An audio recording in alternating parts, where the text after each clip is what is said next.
très simple. L'idée, c'est comment faire en sorte que le consommateur ariégeois, quand il se rend chez son boucher, quand il se rend dans un restaurant, il trouve de la viande qui vient d'Ariège, tout simplement.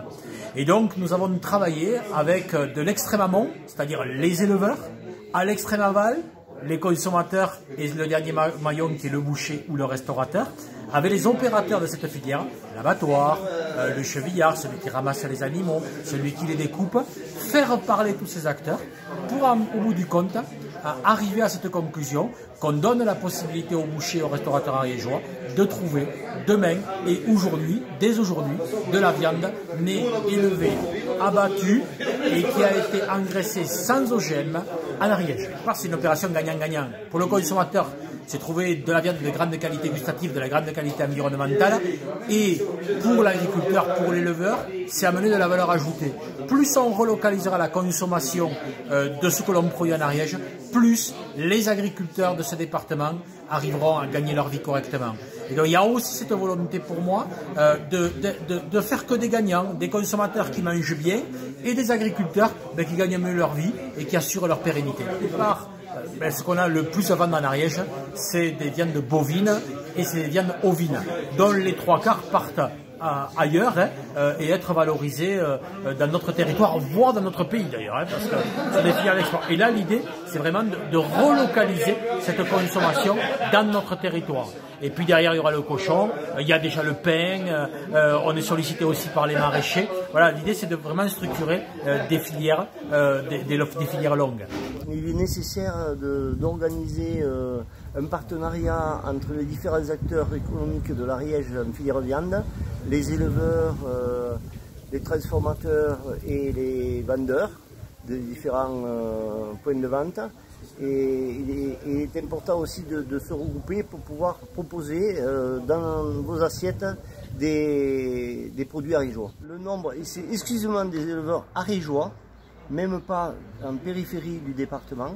Il est concerné sur tout le territoire. Je ne sais pas exactement le nombre parce que ça varie rapidement. Actuellement, il y a de nouveaux adhérents. Donc un chiffre ne serait pas juste à vous donner. Au niveau des bouchers, c'est pareil. Bon, la tendance est à la hausse. Nous sommes quelques-uns, très peu pour l'instant.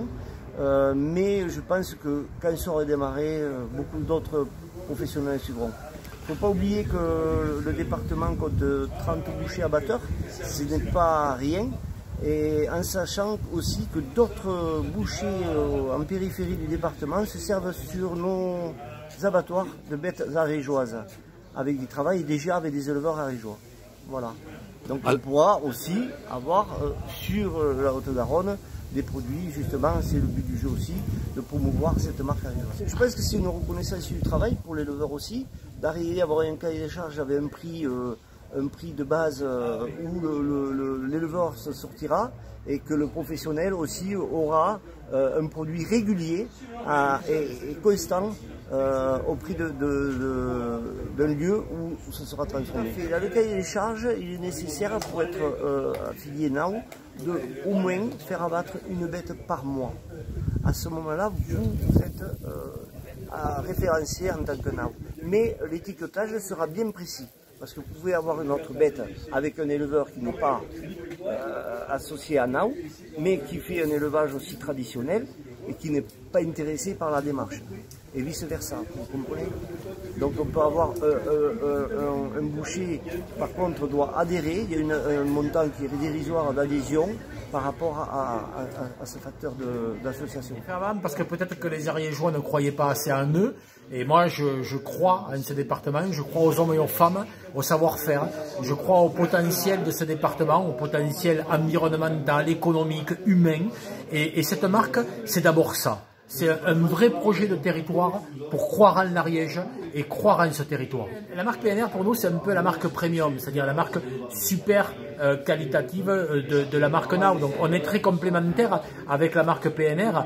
Ils sont moins dans la structuration de filières que nous. Mais là, quelque part, moi, je suis dans mon rôle aussi de président de chambre d'agriculture quand je travaille la structuration des filières. Ça va au-delà de la marque NAO parce que quand je structure des filières, j'amène de l'économie aux exploitations agricoles de ce département. Et c'est tout le sens de ma présidence à la chambre d'agriculture, amener de la valeur ajoutée aux agriculteurs de ce département pour qu'ils vivent mieux et qu'ils installent des jeunes.